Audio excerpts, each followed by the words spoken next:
ऐसी तस्वीरें शायद पहली बार हिंदुस्तान देख रहा है। भारत में ये अद्भुत तस्वीरें जब विश्व की 85% जीडीपी, 65% के आसपास की आबादी और व्यापार सब कुछ नमन कर रहे हैं बापू की समाधि पर।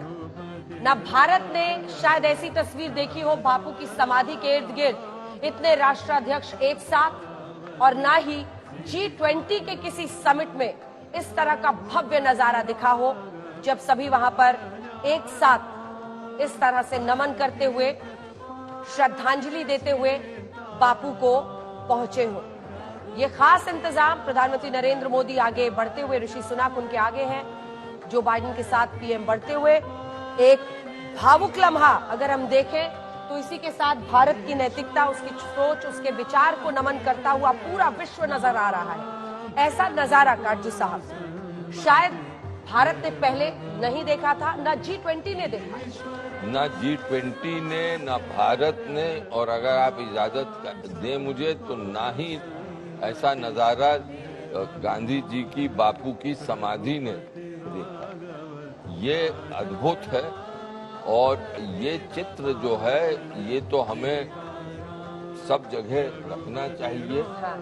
और ये वाकई बड़ा भावुक चित्र और बहुत भावुक चित्र है। और अशोक सज्जनहार जी, आपने इससे पहले जो बोला था नोबेल प्राइज को लेकर, मुझे लगता है एक बार फिर से वो बात सामने आती है कि इस व्यक्ति का कद इतना बड़ा है, उनकी सोच, उनकी नैतिकता इतनी विशाल है कि जिसके सामने आज देखिए ये अद्भुत तस्वीर है। मुझे लगता है कि ये तस्वीरें हर कोई अपने सीने में लेकर जाएगा भारत से। अशोक जी बिल्कुल आप ठीक कह रहे हैं। उसमें जो आपने एक फिर से जिक्र किया, जो राष्ट्रपिता महात्मा गांधी को नोबेल पीस प्राइज नहीं मिला, तो 1989 में जब हिज होलीनेस दलाई लामा को ये नोबेल पीस प्राइज दिया गया, तो तब नोबेल कमेटी ने ये कहा that this is an attempt by us to make up for the fact that Mahatma Gandhi was never given the Nobel peace prize.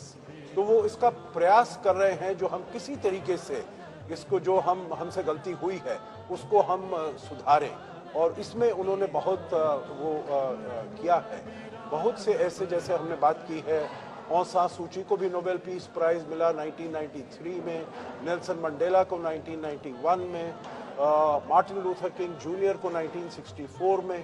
तो ये सबको नोबेल पीस प्राइज मिला। सभी ने महात्मा गांधी का जो अहिंसा है, स्वराज्य है और सत्याग्रह है, उन्हीं के प्रिंसिपल्स को आगे ले जाते हुए अपने जो रेवोल्यूशनरी उनके आइडियाज थे उनको आगे लेकर गए। और बहुत ही इनफॉर्मल वक्त है डोगरा साहब, और उस तरीके से जब हम देख रहे हैं भारत, ब्रिटेन और अमेरिका के तीनों राष्ट्राध्यक्ष एक साथ चलते हुए दिख रहे हैं, मतलब इतना पावर सेंटर्स आप देखिए, लेकिन उसी के साथ एक अलग ही डिप्लोमेसी दिख रही है, एक अलग ही कमराडरी बनता हुआ दिखाई दे रहा है राजघाट पर।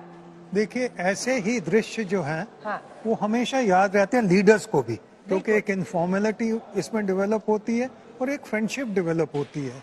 दूसरी चीज में जो मेरे को स्ट्राइक की है कि नॉर्मली यूएस प्रेसिडेंट जहां जाते हैं तो वो सीक्रेट सर्विस वाले पूरी जगह घेर लेते हैं, तो यहाँ देखिए सिर्फ एक जो न्यूक्लियर बैग उनका लेके साथ चल रहा है वो तो जरूरी होता है, बाकी और कोई सिक्योरिटी वाले आसपास नहीं दिख रहे।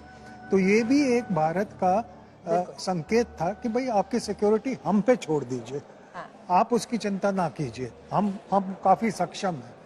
एक बार फिर से वो भजन के साथ नजारा दिखाना चाह रहे हैं। एक बार फिर से मुझे लगता है कि वो भजन के साथ हम लोग ये भव्य तस्वीर दिखा सकते हैं।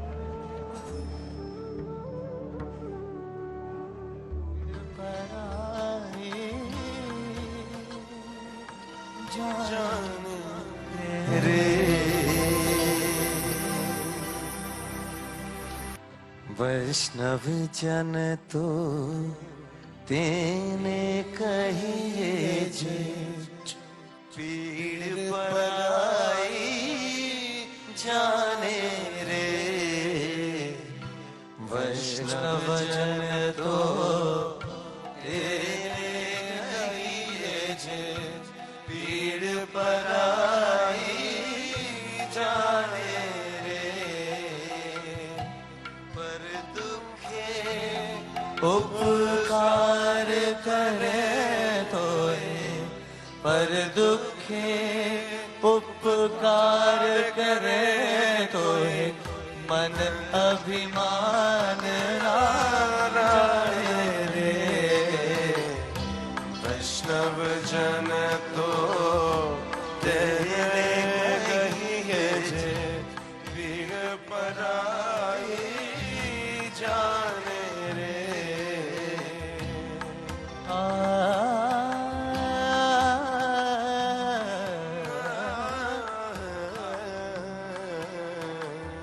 सकल लोक मां सहुने वंदे निंदा ना करे केनी रे।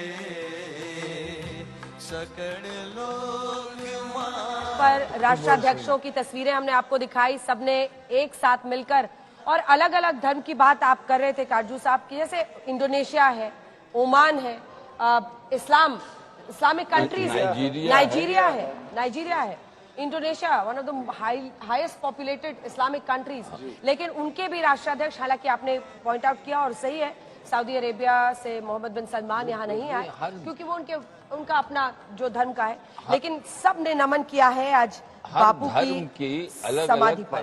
धर्म में भी अलग अलग परंपराएं होती हैं। हाँ। उनकी वहाबी परंपरा में ये इजाजत नहीं है, लेकिन और हैं यहाँ मौजूद।